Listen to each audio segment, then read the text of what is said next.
Does anybody else feel like they are a child that's cosplaying as an adult, playing dress up as like a grown person when they really just feel like a kid? And maybe that's just a me issue, but like, when I was a kid, honestly, all I ever wanted to be was a grown up. I used to like put my dad's big ass suit on when he got home from the office, and walk out to my front door when I was like 7 or 8 and hold his briefcase and knock on the door. My parents would be like, "What the heck are you doing? Get in the house."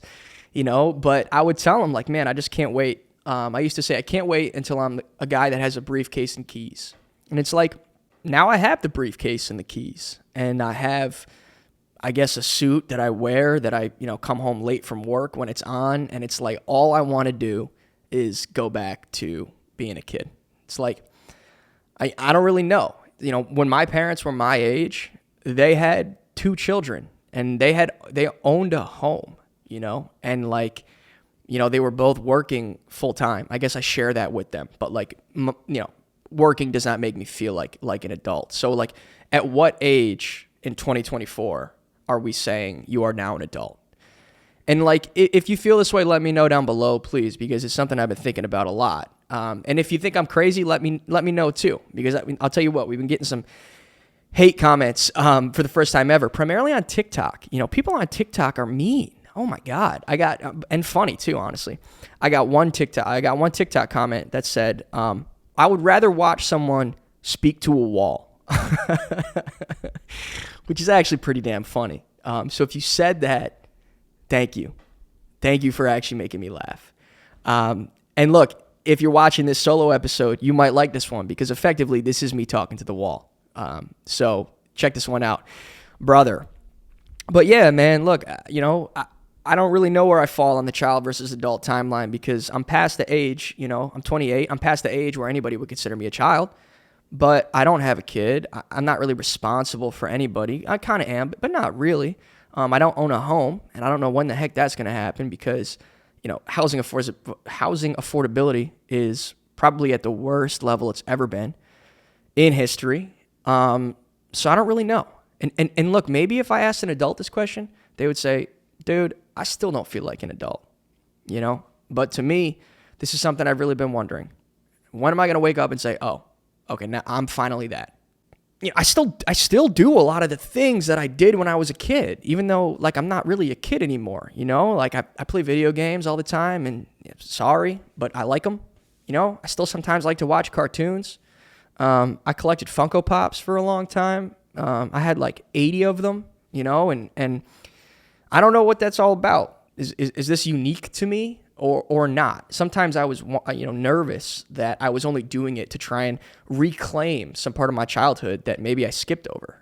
And maybe I was, or maybe it's just fine to still like things that young people like when you're not 14 and you're 28. And it's like the older I get, the more I'm realizing that I don't know, if that makes sense. It's like, well, all right, I know how to use a credit card, and I know how to manage health insurance, and I know how to operate a vehicle, but I don't know physics, and, I couldn't tell you how to write a basic program in Java, and, I'm not really too politically inclined. One thing I still wish I had from when I was a kid was this like unabashed confidence, man.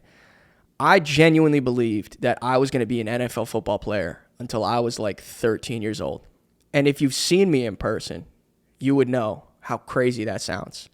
But, as a child, I think you're a little bit delusional. You've got this, whimsical delusion about you, and it's amazing. And now I just end up working in like, financial services, right? It's like, oh, come on, dude, at least try to do something cool, right? At least try to, I don't know, innovate. This is, what I'm doing has been done before. This is not new. Innovate, I don't know.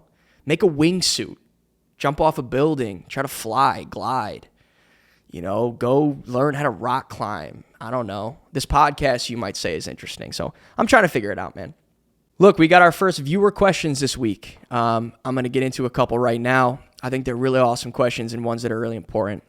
The first one is around men's mental health. And if you would just bear with me here, I'm still kind of trying to figure this one out for myself. But this has been a really important part of my life. And I want to share a bit of my I guess, story, but more the way that I kind of frame this for me and why I think I've been wrong, why I think this has actually hurt me over the years. And I don't want it to hurt other people, but I feel like a lot of men do exactly what I've done. And I want to talk about that. But I had an individual ask me, hey, can you talk about men's mental health? He said, I see a lot of people losing the battle, and it hurts to see. A couple of my brothers have lost the battle. And so first of all, I want to say, man, I think I know the individual you're talking about. I'm tremendously sorry for your loss, but I can identify with being, feeling lost or feeling less than.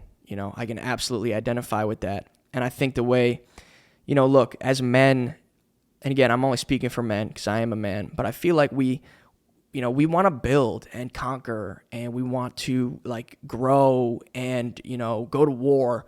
And it's so interesting you use the word battle, right? They're losing the battle. And I feel like men, or at least I, have always viewed my mental health as this battle, this arena. Like, I'm a warrior in an arena against my, anxiety or my depression. And I think that's the way that I've coped with it, is viewing myself as the guy that fights and overcomes against, these hard things that make my life a little bit harder. And I've also viewed myself as this archetypal hero who's still writing his own story. I always wanted and currently still do want to be, the guy that went through the things he went through in order to become the person he is today or becomes in the future. I kind of define myself by the trauma because I believe it makes me the person that I am today, right? And I do love myself, but part of me loving myself has sort of been I love that these things happen to me because they make me me. I always thought that gave me an edge. Let me fall in love with my trauma so that I can tap into it when I go through hard times. And I think a lot of men do this, right? And I think we view it as noble because we think, man, if I can just continually draw on that turmoil, on that adversity, right, I can get through anything in life. And I think that's good. But I also think that you can still be the person that has the benefits that you have without having to define yourself by the trauma that forced you to cultivate them. This is something that I've been thinking about a lot lately because I realized that, I sort of tied myself, I anchored myself to this identity of being the person that had the things happen to him, had these things happen and now is a changed man, right? I can also just be a changed man and recognize that things happened, but not have it be so crucial a part of my identity. And I think that's where people get tripped up because, as men, we go through hard shit all the time, right? It's not easy to be a guy. It's not easy to be a woman, right? It's just not. But if we're constantly bringing ourselves back to those places, right, to that trauma, to that adversity, then I feel like you don't ever really fully let it go. And I can't really tell you how to let it go. I'm still figuring out how to let mine go, and I don't know if I ever will. But what I can tell you is that, my own trauma and the way that I sort of anchored it to my story, I think left a lot of anger that constantly was like this little flame brewing inside of me that I never really wanted to blow out. I never really wanted to just try and leave that and move forwards with all the benefits of it. It almost was like this weird comfort blanket that I kept with me, right? And I felt like if I took the comfort blanket off, then, my empathy and my patience and the way I can articulate myself would go with it. And so I'm actively trying to figure out ways to take that comfort blanket of that trauma off of my body and remind myself that I am still the person I am, even if I don't call myself the person who went through the stuff. I'm still the person that I am today. So to any men that are listening, man, it's hard out there. It's so hard, especially when you're striving to be something, right? Take me as an example. I'm striving to make this podcast. And, I'll be the first. I'm my own biggest critic, right?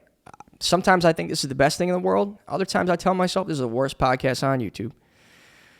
And this is a daily thing for me, right? No matter what I do, it's not enough. And sometimes I feel good. But sometimes, man, I think to myself, why would anybody want to listen to you? Why would anybody want to put their headphones in for 30 minutes and have you spit nonsense to them? And so now I'm trying to reframe that. It's, hey, how can I become somebody that people can't help but listen to? And I think trying to work through some of that self-talk has been helpful to me. And it's part of my journey of healing. I do a really good job of meeting people where they're at. I'm really good at sitting across from people and getting on their level, right? I can empathize with them. I don't really judge. I can, meet them halfway, but I have a hard time meeting myself halfway. And that's something I'm really working on. And so with all that said, yeah, men's mental health is a big problem. I think it's getting worse as the years go on, especially with, so much self-help stuff out there. And self-help is good, but I think if you, really dive headfirst into self-help and all the ways you can better yourself, you're not only trying to get better, but you're also reminding yourself why you're not good enough. And so you got to take it in doses. I think some books are better than others. I'm looking at a bookshelf full of them right now that I've actually I haven't read a lot of them, but I know what they're about. And I try to take it all with a grain of salt. I got another question about time management. Time management, man. How do you manage your time? You probably do a lot. The answer is I'm not good at it. I'm not good at my time management. I don't have a lot of whole free time between, my full-time job and then this podcast and spending time with my loved ones. Past that, I don't have a whole lot of free time. I wish I had more. Honestly, I wish I had more.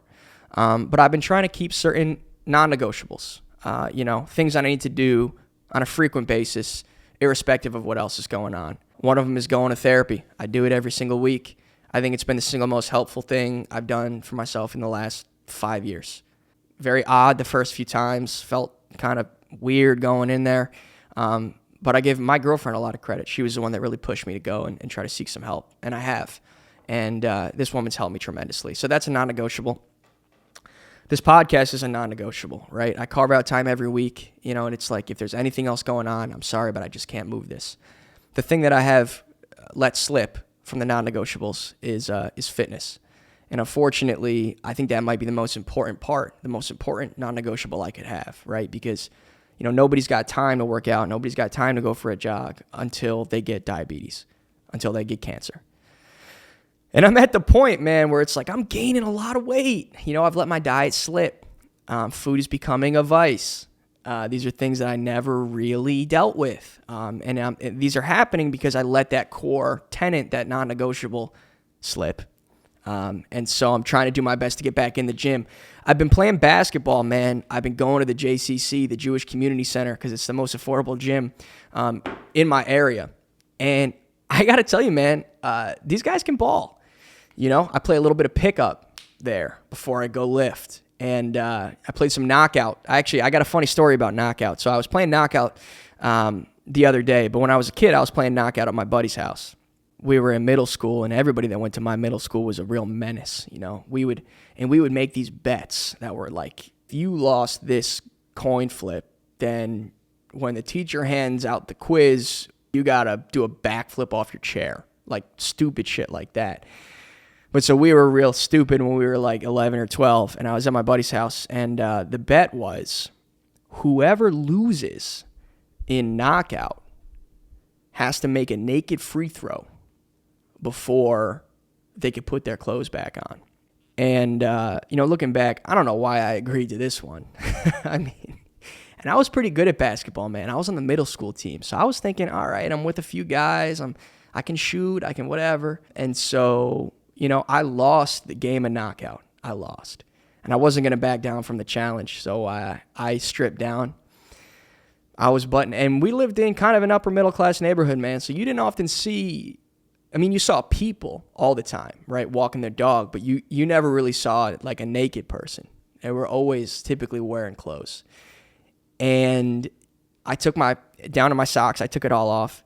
And, I was just going to just shoot a quick free throw, real quick, bang it in and be done. But my buddies took my clothes and they ran around the house.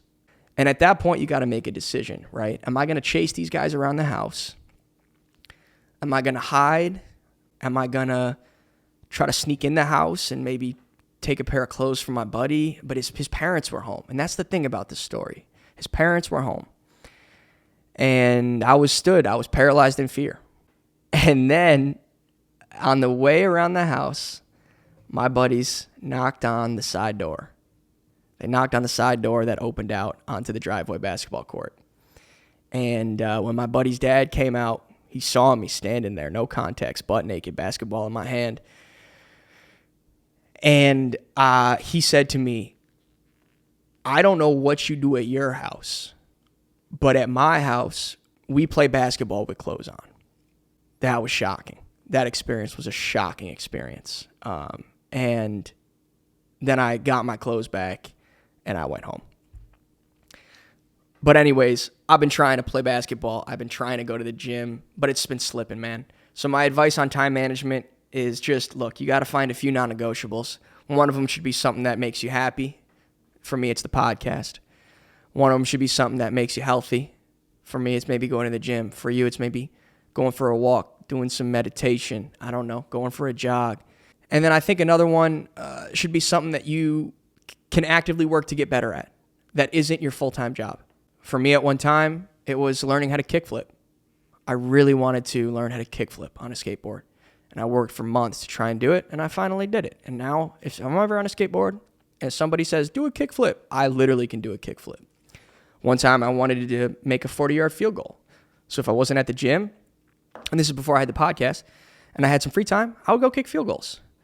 So that's my advice to you, man. I think time can get away from us so damn quickly, right? And we can catch ourselves scrolling on our phones or doing something that just has truly zero net benefit to anybody.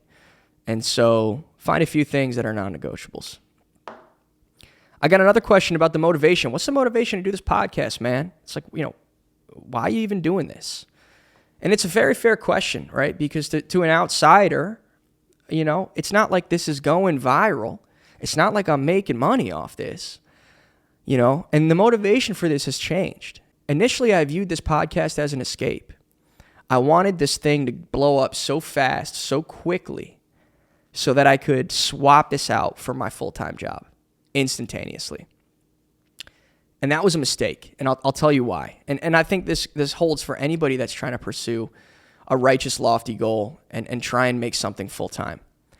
If you view things through that lens, it is never going to happen as quickly as you want it to. You are going to villainize the thing that you're trying to cultivate because it's not getting you to where you want to be quickly enough. And that started to happen with Forever Forward. I would get mad. Why are only 50 people watching? Why is nobody commenting? Why don't I have more subscribers? I'm investing all this time and I'm not seeing the results.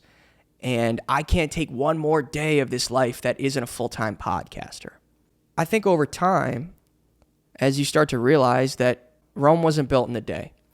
And I know that sounds cliche, but that's something that I lean on so strongly when I think about this podcast. And it anchors me to this long-term goal of mine, which is having this podcast be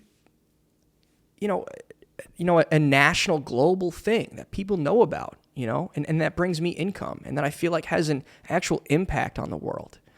But I'm not going to get that today. And I'm not going to get that next week. And I'm not going to get that next year. And so you can say Rome wasn't built in a day, but until you're forced, to go through the motions and actually create something day in and day out that you worry about, that you stress over and you make small changes and nobody notices but you, when you feel like you're putting in all this effort, you're not seeing anything come back, I think it's easier to say that than to actually do it. But the motivation for me is no longer an escape. I love the slow process of building this thing. Do I wish it was faster? Of course I do. Are there times where I wake up and don't have a lot of motivation to edit a video or to come up with talking points or to do guest outreach? Of course there is. But nothing makes me feel more human, more alive than when I sit in front of this camera and talk to it. Nothing makes me feel more alive. And that's how I know that this is something that's worth doing, that's worth building in a way that my full-time career is not. And although I'm grateful to that because I do find it interesting and it provides me the means to then funnel into something like this, I'm so glad that, at age 28, I've given myself like 7 to 10 years to really try and build the other thing that I want to leave a legacy on. And that's the motivation, right? the motivation is no longer an escape from my current life. The motivation is to build something that I'm in love with.